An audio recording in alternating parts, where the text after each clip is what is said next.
নমস্কাৰ। মই ঈশ্বৰ বিচাৰি মন্দিৰে মছজিদে ঘূৰি ফুৰা মানুহ নহয়, কিন্তু এক ঐশ্বৰিক শক্তিয়ে যে পৃথিৱীখন পৰিচালিত কৰে সেয়া মই বিশ্বাস কৰোঁ। শুভাশা, শুভকামনা, ভালপোৱাৰ শক্তিক মই বিশ্বাস কৰোঁ আৰু এইবোৰ শক্তিয়ে পৃথিৱীখন পৰিচালিত কৰি আছে বুলিও মই বিশ্বাস কৰোঁ। 2019 চন এটা অভিশপ্ত বৰ্ষ আছিল আমাৰ পৰিয়ালটোৰ বাবে। আগষ্ট মাহৰ 18-19 তাৰিখ মানৰ পৰা হঠাতে মোৰ সৰু ভাইটি অসুস্থ হ'ল। তাক ডক্টৰক দেখুওৱা হ'ল নলবাৰীতে। ডক্টৰে প্ৰাৰম্ভিকভাৱে তাৰ চিকিৎসা আৰম্ভ কৰিলে। গেষ্ট্ৰিক বুলি এই চিকিৎসা বহুদিন চলি থাকিল। তাৰ পাছত তেওঁলোকৰ ঔষধে যেতিয়া কাম নিদিয়া হ'ল, তেতিয়া তেওঁলোকে তাৰ এটা আল্ট্ৰাছাউণ্ড কৰালে। আল্ট্ৰাছাউণ্ড কৰি তেওঁলোকে লিভাৰত স্পট পোৱা বুলি ক'লে আৰু তাক গুৱাহাটী নেমকেয়াৰ হস্পিটেললৈ ৰেফাৰ কৰি দিলে।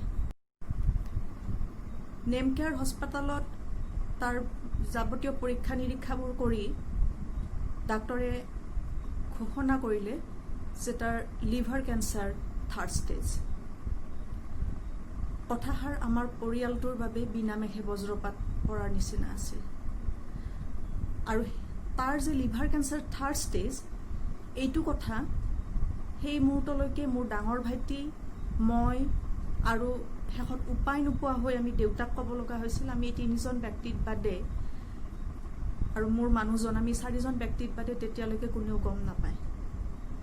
হঠাৎ কি কৰিম কি নকৰিম এনেকুৱা দধুৰ মধুৰ মানে এটা দিনৰ ভিতৰতে দিনত তাৰ ডক্টৰে 3rd ষ্টেজ বুলি ডিক্লেয়াৰ দিছে আৰু ৰাতি 12টাৰ ভিতৰত ডাঙৰ ভাইটিয়ে টিকট কৰি তাৰ পিছদিনাখনেই 22 আগষ্টত তাক দিল্লী লৈ গৈছে বাট্ৰা হস্পিটেল চিকিৎসাৰ বাবে। তাত নি 22 তাৰিখে গৈ পোৱাৰ পিছত 23 তাৰিখৰ পৰা তাৰ পৰীক্ষা নিৰীক্ষাবোৰ আৰম্ভ হৈছে আৰু 24 মাজত এটা দিন ৰৈ 25 তাৰিখে চাগে ডক্টৰে ভাইটিক ক'লে যে তাৰ লাষ্ট ষ্টেজো নহয়, 4thৰো এডভান্স ষ্টেজ, যে মাত্ৰ খুব বেছি এমাহ-1.5 মাহ সময় আমাৰ হাতত। দেউতা 70+ 70ঊৰ্ধ ব্যক্তি। তেতিয়ালৈকে মা আৰু ভণ্টিৰ সৰু ছোৱালীজনী সিহঁত ঘৰত আছে। তেতিয়ালৈকে আমি একো জনোৱা নাই যে তাৰ কেঞ্চাৰ বুলি মা আৰু ভণ্টিয়ে গম নাপায়। আৰু দেউতা লগত আছে যদিও দিল্লীত ভাইটিয়ে দেউতাক জনোৱা নাই যে সৰু ভাইটিৰ লাষ্টৰো এডভান্স ষ্টেজত। আৰু ডক্টৰে কৈছে সেই সময়ত কোনো চিকিৎসাই নাই আৰু যিমান পাৰি সোনকালে তাক উভতাই আনিবলৈ কৈছে। সেইখিনি সময়ত আমাৰ যি অৱস্থা, মানে ভাইটিয়ে গম পাইছে তাক উভতাই আনিব গৈছে ডক্টৰে, সৰু ভাইটিক উভতাই আনিব গৈছে, কিন্তু সি কথাটো দেউতাক ক'ব নোৱাৰে। কাৰণ 70+ মানুহ এজন, যদি তাত সৰু ভাইটিৰ অৱস্থা খুবেই সংকটজনক সেইখিনি সময়ত, আৰু দেউতাৰো যদি কিবা এটা হয়, সি 2জন ব্যক্তিক অকলে কেনেকৈ চম্ভালি ঘৰলৈ ঘূৰাই আনিব। ইয়াত মোৰ দিন ৰাতি নোযোৱা অৱস্থা। না মই কাৰোবাক ক'ব পাৰোঁ, মই ঘৰত আমি তেতিয়ালৈকে মা আৰু ভণ্টিক জনাব পৰা নাই এই কথাটো। আমি আশা পালি আছোঁ, হয় ভাইটিয়ে তাৰ পৰা ফোন কৰিছে যে আমি গৈ পেলাই সন্মুখত বহি লৈ পেলাই মাহঁতক বুজাব লাগিব, বুজাই পেলাই পৰিস্থিতিটো চম্ভালি লৈহে মাক জনাব লাগিব কথাটো। গতিকে খুব মানসিক এটা অন্তৰ্দ্বন্দ্ব, খুব তীব্ৰ মানসিক চাপত আমি 2-3জন মানুহ, সেইপিনে ডাঙৰ ভাইটি, ইয়াত মই, মোৰ মানুহজন, মানে এক কল্পনাতীত আৰু মানে বৰ্ণনা কৰিবলৈ মোৰ শব্দৰ অভাৱ কেনেকুৱা পৰিস্থিতি আমি সেইকেইদিন পাৰ কৰিছোঁ। কিন্তু আমি আমাৰ শুভাকাংক্ষী বা আত্মীয় স্বজনকো আমি কথাটো জনোৱা নাছিলোঁ। সেই মুহূৰ্তলৈকে আমাৰ ভয় আছিল যে কিবা কাৰণত মায়ে গম পালে সি আহি নাপাওঁতে মায়ে গম পালে তাত মাক আৰু ভণ্টি অকলে আছে, গতিকে তাহাঁতক চম্ভালাটো টান হৈ যাব, পৰিস্থিতি নিয়ন্ত্ৰণ কৰিব নোৱাৰিম আমি। তাৰ পিছলৈকে সি আমাক এৰি যোৱাৰ সময়লৈকেও আমি আমাৰ আত্মীয় কুটুম্বক কথাটো জনোৱা নাছিলোঁ। কিয় জনোৱা নাছিলোঁ মই পিছত কম কথাখিনি। তীব্ৰ মানসিক অন্তৰ্দ্বন্দ্বত ভুগি থকা সেই সময়খিনিতে মোৰ মনলৈ আহিল এজন ব্যক্তিৰ কথা। ইতিমধ্যে তেখেতৰ দ্বাৰা ৰচিত শ্যাম কানু দূৰ হৈ নাযাবা উপন্যাসখনে মোৰ বুকুত বাহ সাজিছিল।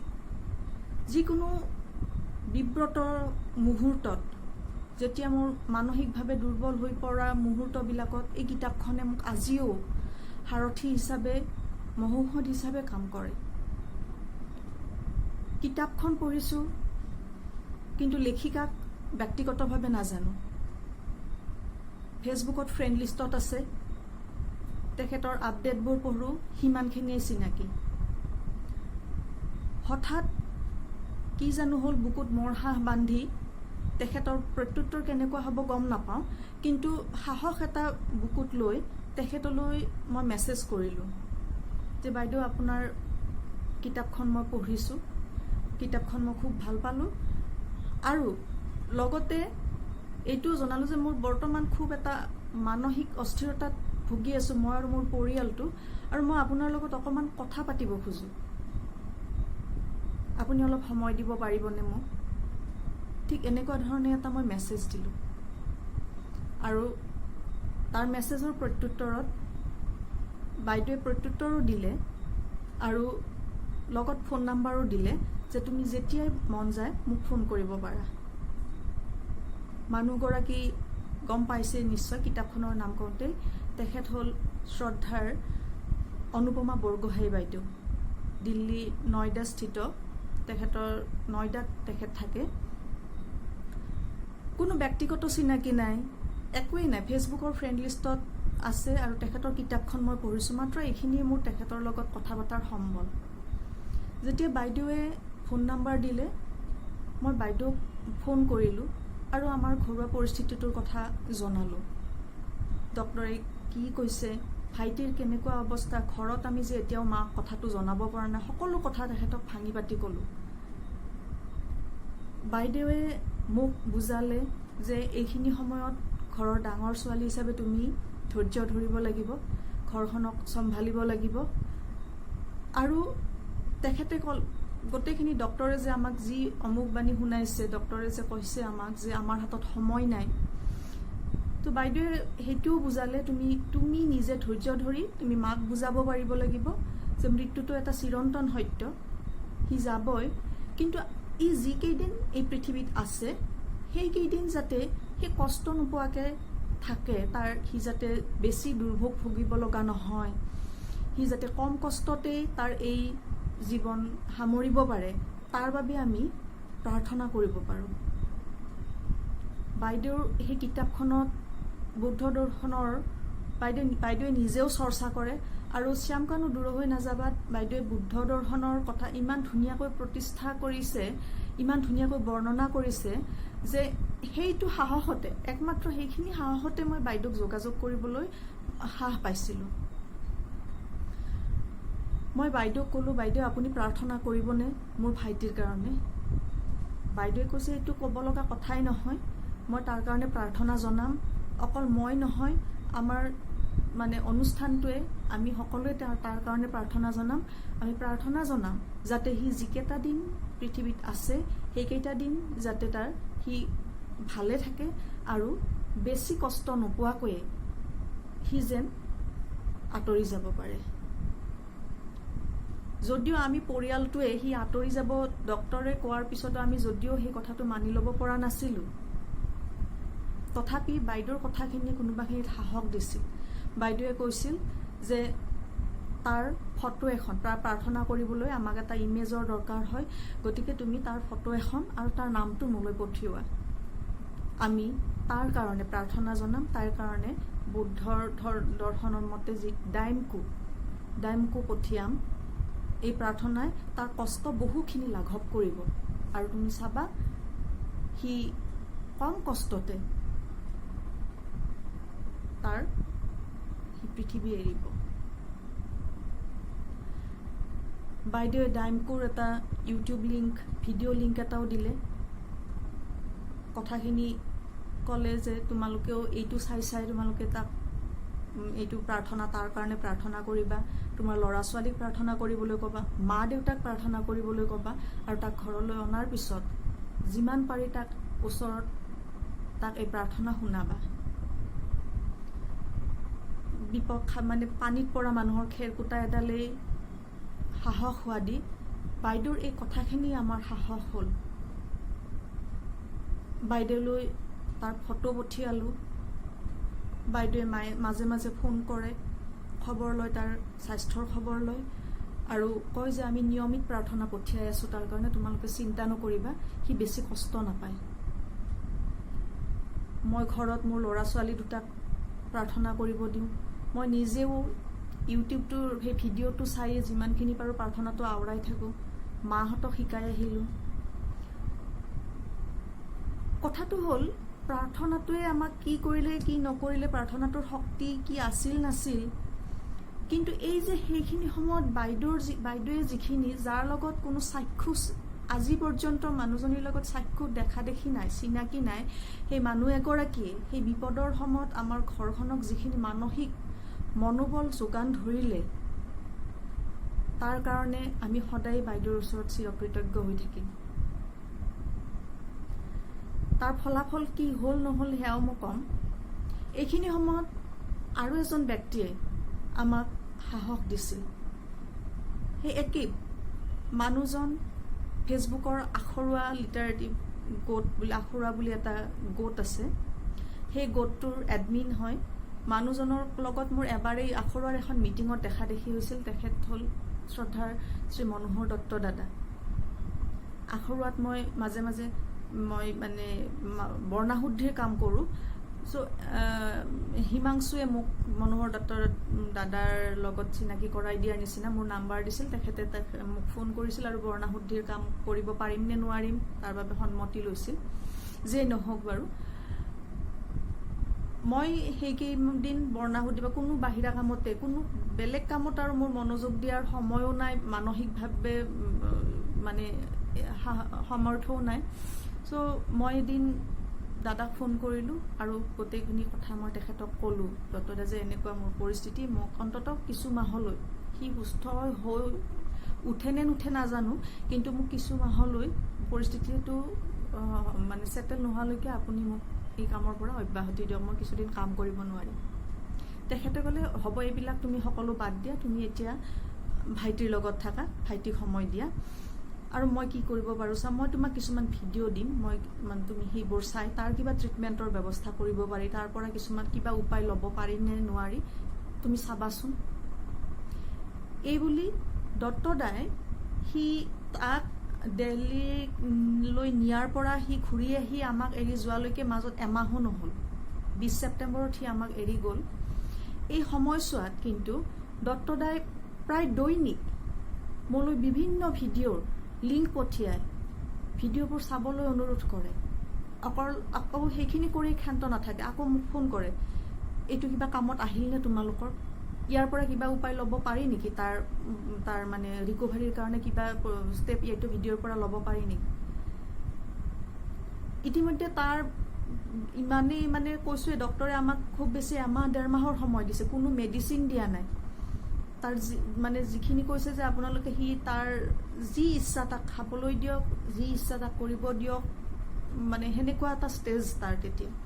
গতিকে তেখেতে যিখিনি ভিডিঅ' দিয়ে, ভিডিঅ'খিনিৰ যিখিনি উপায়, সেইখিনি আচলতে আমাৰ পালন কৰাৰ মানে তাৰ শৰীৰে আমাক অনুমতি নিদিয়ে, তাৰ শাৰীৰিক অৱস্থাই আমাক অনুমতি নিদিয়ে। তাৰে ভিতৰত কিছুমান আমি পালন কৰিব পাৰোঁ, পৰাখিনি তেখেতে দত্তদাই দিয়া ভিডিঅ'টো মই আকৌ ডাঙৰ ভাইটিলৈ পঠিয়াওঁ, ডাঙৰ ভাইটি আৰু দেউতাই ভিডিঅ'বিলাক চাই তাৰে ভিতৰত যিখিনি কৰিব পাৰি আমি কৰোঁ। কিন্তু এই যে মানুহজনে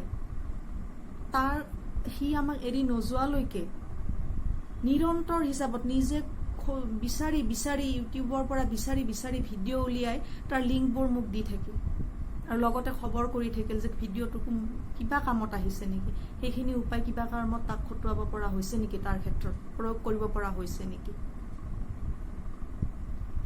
এই যে শুভাকাংক্ষা, এই যে শুভাশা, তেজমঙহৰ কোনো সম্পৰ্ক নাই, চাক্ষুষ দেখা দেখি নাই,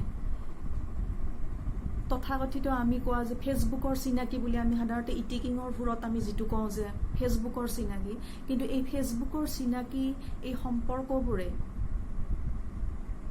আমাক তেজ মানুহৰ সম্পৰ্কতকৈ কেতিয়াবা ঊৰ্ধত হৈ পৰে।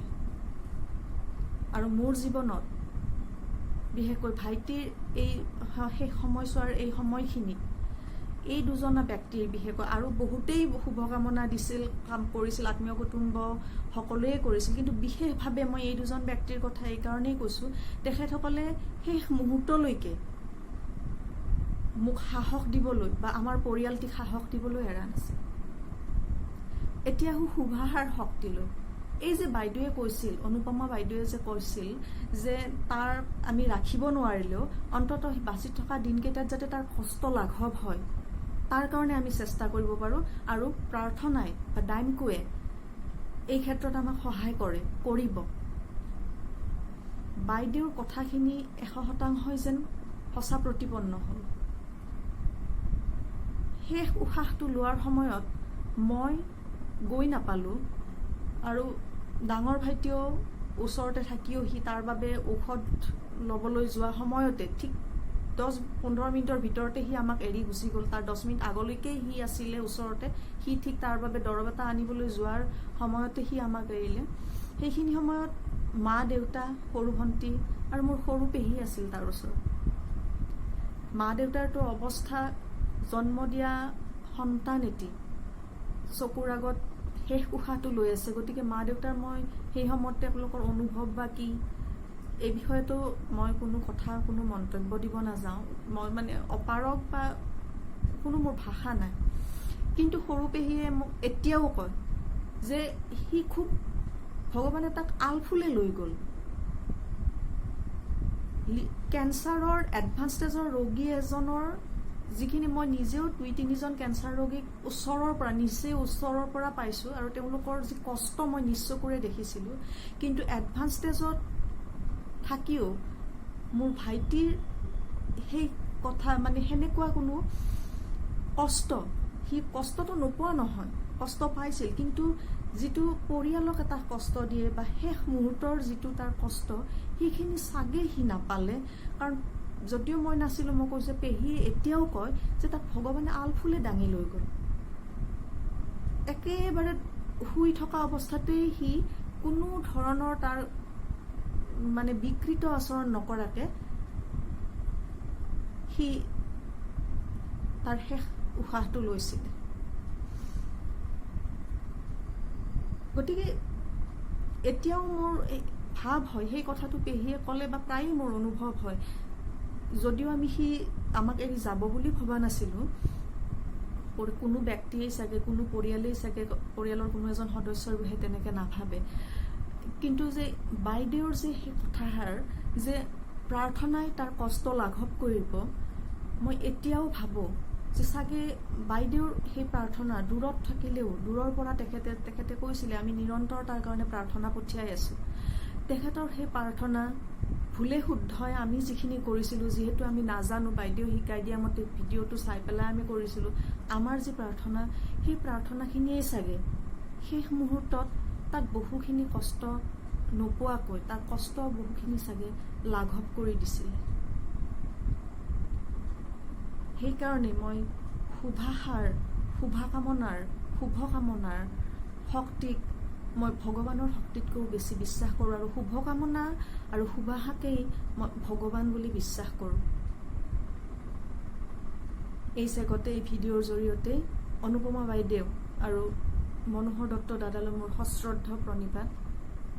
আমাৰ পৰিয়ালটি আপোনালোকৰ ওচৰত চিৰকৃতজ্ঞ হৈ ৰ'ম, আৰু বাইদেউ কোৱাৰ নিচিনাকৈ মানে বুদ্ধই কোৱাৰ নিচিনাকৈ মই প্ৰাৰ্থনাই যে মানুহৰ কষ্ট লাঘৱ কৰিব পাৰে, আপোনাৰ শুভকামনাই, আপোনাৰ শুভবাৰ্তাই মানুহৰ যথেষ্ট প্ৰশান্তি দিব পাৰে, মানুহৰ মানসিক কষ্ট লাঘৱ কৰিব পাৰে।